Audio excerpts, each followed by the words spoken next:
Mes chers amis, ça fait une marche ce matin qui fort. Vous m'entendez bien? Ça fait une marche qui réveille ce matin avec un froid frisquet du 12 janvier. On a voulu souligner par cette marche-là pour coïncider justement avec le décès de Michel Viano qui à peu près à cette heure ici s'est vu mourir d'une mort brutale. Nous venons de terminer cette marche commémorative en l'honneur de Michel Viano afin de souligner sa mort tragique et injuste, un crime gratuit et sans raison envers cet homme d'affaires de Tracadie dont il dirigeait le commerce liaison électronique depuis 28 ans, dont 20 ans au centre d'achat ici même. Nous avons déjà souligné les nombreuses qualités de Michel lors de ses funérailles le 17 janvier 2015.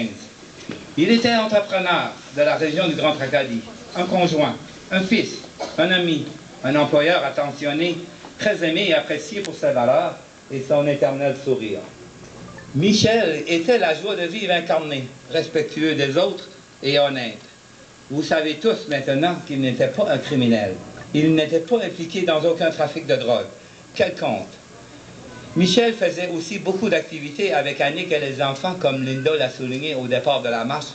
Et puis, on est content d'avoir justement Maud et Audrey avec nous pour participer à cette marche pacifique. Je vais vous conter une petite anecdote que j'ai rencontrée aux enquêteurs de Halifax qui sont venus me voir pour obtenir, entre autres, une copie du texte de son hommage que j'avais livré à ses funérailles. Pour le connaître davantage. Michel avait convenu avec les deux jumelles, Maud et Audrey, qu'à compter du 1er décembre au 25 décembre 2014, naturellement, puisqu'il c'était en 2015 qu'il est décédé, ils donneraient chacun un bec sur la joue à tous les jours correspondant au numéro du jour. Jour 1, un bec chacune, le jour 2, 2 becs chacun, le jour 3, 3 becs chacune, et ainsi de suite. Savez-vous que la veille de Noël, ça faisait 300 becs chacune qui a été donné à Maud, et le 25 décembre, ça faisait 650 becs que Michel leur avait donnés. Ceux qui le connaissaient bien diraient, ça, c'est bien Michel. Mais pourquoi avoir tué un homme qui donnait des becs aux jumelles, demandai-je aux enquêteurs. Il y a exactement un an, aujourd'hui, Michel Viano était assassiné à la gare de Bathurst, suite à un retour par train de Montréal après avoir tout simplement assisté à une partie de hockey au Centre-Ville comme vacances week-end en amoureux avec sa compagne Annick Basse. Ils sortirent du train et se dirigea pour réchauffer sa voiture, la déneigea, bien tranquillement, avant d'inviter Annick à y prendre place après avoir récupéré les bagages et en route pour Tracadie. Tout d'un coup, croyant être attaqué par des terroristes portant des vêtements sombres avec capuchon et casquette, et réalisant que deux individus se disputaient et braquaient des armes sur eux, il donnait très vite instruction à Annick de se baisser pour s'esquiver de cette malencontreuse situation qui était pour le moins inusitée suite aux événements de Charlie Hebdo. Mais l'attaque ne venait pas des terroristes comme ils le croyaient, mais plutôt de la police. Que Annick n'a réalisé que plusieurs heures plus tard et que Michel n'a sans doute jamais réalisé. Attaqué par la police, qui aurait cru ça? Nos propres agents de paix et de l'ordre public qui auraient pu croire une chose semblable dans une société décivilisée comme la nôtre. Les amis de Michel Viano sont encore estomaqués de la terreur et de la brutalité des événements et surtout en colère contre l'attaque qu'a subi le couple amoureux. Pourquoi la police a-t-elle utilisé des armes de combat pour attaquer des gens qui n'avaient même aucune arme et aucun moyen de se défendre, sauf d'essayer de se sauver de ce guet-apens? Les enquêteurs de Halifax me confiaient qu'ils ont interrogé plus de 100 témoins. Et le témoignage d'une vieille dame qui également sortait du train en même temps qu'eux leur reprochait d'avoir aussi mis sa vie en danger en tirant des coups de feu partout. Et si la police en avait après cet homme, dit-elle, en référant à Michel, eh bien il fallait qu'il le laisse partir et qu'il l'arrête un peu plus loin en mettant le gyrophare. Je crois que cette vieille dame devrait remplacer le chef de la police de Bathurst. Les amis de Michel Viano ne peuvent pas rester indifférents devant les événements sournois et macabres survenus à la gare de Bathurst causant la mort de Michel Viano. Et surtout sur les allégations injustes et non fondées envers le couple. les accusations de drogue et de trafic de drogue, l'atteinte à sa réputation, et même de l'avoir accusé d'avoir causé sa propre mort. Imaginez. Heureusement que le rapport des enquêteurs de Halifax a permis de lever le voile sur ce mensonge et laver sa réputation de Michel, surtout en matière d'activité criminelle et de trafic de drogue. Pendant tout ce temps, les gens ont cru la police. Non, ses amis. Il n'était aucunement impliqué dans la drogue. Incroyable qu'est-ce que la police a pu compter pour se justifier. Malgré que les conclusions de ce rapport ont pris 10 mois avant d'être dévoilées, ce qui est une attente très longue pour la population et l'entourage de Michel Viano, les résultats ont permis finalement de porter des accusations contre les meurtriers. Nous désirons féliciter l'équipe des enquêteurs de la GRC de Halifax pour leur travail et leur transparence dans ce dossier. Nous avons été étonnés de leur objectivité, ce qui n'était pas hors de tout doute au départ pour certains d'entre nous à cause de la possibilité de conflit d'intérêts. Nous désirons féliciter les enquêteurs pour leur travail professionnel et intègre ayant permis de faire la lumière sur les événements. Merci aux enquêteurs. Les amis de Michel Viano trouvent inacceptable la stratégie adoptée par la police de Bathurst d'utiliser des armes de combat pour attaquer le couple. Certains amis de Michel Viano s'attendaient et s'attendent toujours à des excuses publiques de la part du chef de police et de la ville de Bathurst pour leur bavure criminelle. Mais le chef de police de Bathurst réagit plutôt par l'insulte à l'injure en faisant l'acquisition de nouveaux fusils pour cette troupe, comme si ceux qu'il avait n'étaient pas adéquats. Ils ont pourtant prouvé le contraire de cette fusillade à la gare de ce jour-là. En effet, leur fusil était très bon. Eugène Poitras dévoile implicitement dans sa décision son intention encore d'attaquer des civils sans défense et des gens pacifiques avec des armes de combat encore soi-disant plus performants. Ce qui préoccupe au plus haut point la population. Plutôt que d'accepter sincèrement et honnêtement leur bévue, ils devraient plutôt utiliser l'argent de nos taxes pour offrir plus de formation à ce corps policier. Et que dire des subterfuges utilisés sans recherche et enquête sérieuse que de l'information erronée en provenance d'échecs au crime pour justifier leurs gestes est tout à fait inadmissible. Et si échec au crime existe pour permettre à une personne jalouse ou encore qui veut se venger d'une autre personne et qui utilise cet organisme pour le faire sous le couvert de l'anonymat et que la police en fait le complice par-dessus ça, eh bien l'échec au crime ne mérite pas d'exister. Comment le chef de police de Bathurst peut-il accepter que ses agents policiers agissent comme accusateurs, juges et bourreaux dans les circonstances entourant la mort de Michel Viano? Ils l'ont assassiné sans raison. Ils se prétendent-ils au-dessus des lois?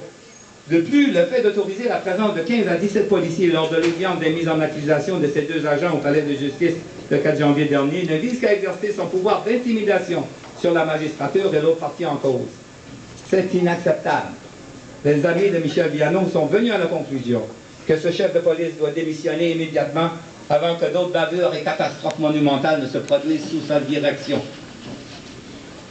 Par ailleurs, les amis de Michel Viano sont également outrés que ces deux policiers accusés de meurtre bénéficient des privilèges que d'autres citoyens, dans les mêmes circonstances, n'auraient pas. Et surtout, ils seraient tout simplement incarcérés, nous laisse sous-entendre qu'il existe une classe spéciale pour ces tueurs.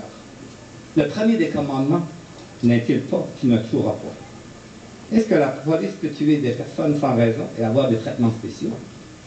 Nous demandons au ministre de la Justice et au procureur général d'examiner sa faveur accordée qui nous amène plutôt à conclure que nous sommes dans un système de 2 poids, 2 mesures avec notre système judiciaire. De plus, nous leur demandons d'explorer la constitution d'unités de police avec des armes de combat pour les dossiers qui le nécessitent et d'autres unités de police sans armes à feu pour éviter que de telles tueries se produisent à nouveau. Il ne faut pas oublier que ces attaques contre le couple Michel et Annick sont arrivées à Bathurst, mais qu'elles pourraient se produire dans d'autres circonstances, à Tracadie, à Grand-Sault, à Shediac ou ailleurs, au Nouveau-Brunswick. Ce sont des points inquiétants et qui préoccupent grandement la population. Nous sommes en droit de se sentir en sécurité partout au Nouveau-Brunswick. Tout ceci ne fera pas revenir à la vie notre ami Michel Viano. Et nous en sommes bien tristes. Nous partageons également cette peine avec Annick, la personne la plus durement touchée par ces événements, qui a vu son amoureuse se faire abattre sous ses yeux par la police, et d'être elle-même brutalisée, violentée et traitée comme une criminelle. Se faire menotter est également totalement inacceptable. Le procès saura faire état des idioties effectuées par la police de Bathurst. Nous n'en dirons pas plus pour le moment. Finalement, nous sommes d'avis que ce crime n'aurait jamais dû avoir lieu et des attaques de ce genre contre des gens pacifiques n'ont pas sa place et ne devraient plus jamais se reproduire, et ce dans aucune communauté du Nouveau-Brunswick. Merci.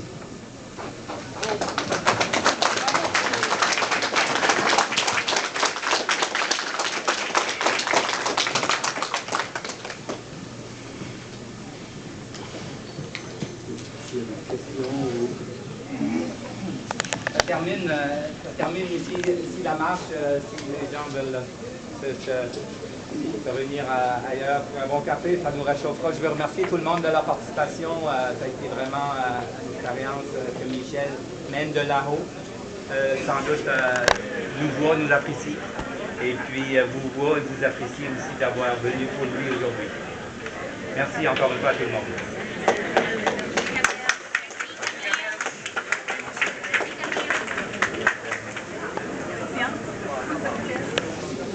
Je ne sais pas s'il y a des pancartes. Ok, je ne sais pas qui va commencer. Oui, j'ai souvent quelques questions en anglais. Tu commences? Okay. Oui, can I just have your name, please, and your title position?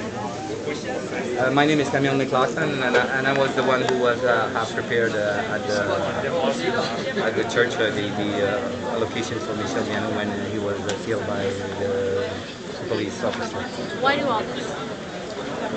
Well, this is to remember that there's something that happened. It's a free crime and it should not happen in New Brunswick. And we want by this just walking group to demonstrate that we are not agreeing with that kind of strategy that the police officers used against that couple who was just coming back from a weekend experience in Montreal. Did you know Michel? Very well, yes. I was one of his friends for so many years. Yeah. How are you doing now here? Well, I think it's we're still angry. We're still don't understand everything what happened. Why the police use a gun to attack people who have nothing concern, and we have done nothing, and they have attacked them with no reason. This is amazing. This is not acceptable at all. One last question. You mentioned some things that need to change after set. Could you just tell them to me very quickly in English, just to summarize? Well, something to change. I think we are not sure, and we asked to the Minister of Justice to study the police, the way they're working, and to maybe divide that into group, one with gun and one with no guns, too, because if the police cannot make respect the law without guns, there's a problem. And you use the gun here in a situation with this, they should not have any gun in that situation. Thank you very much. You're very welcome.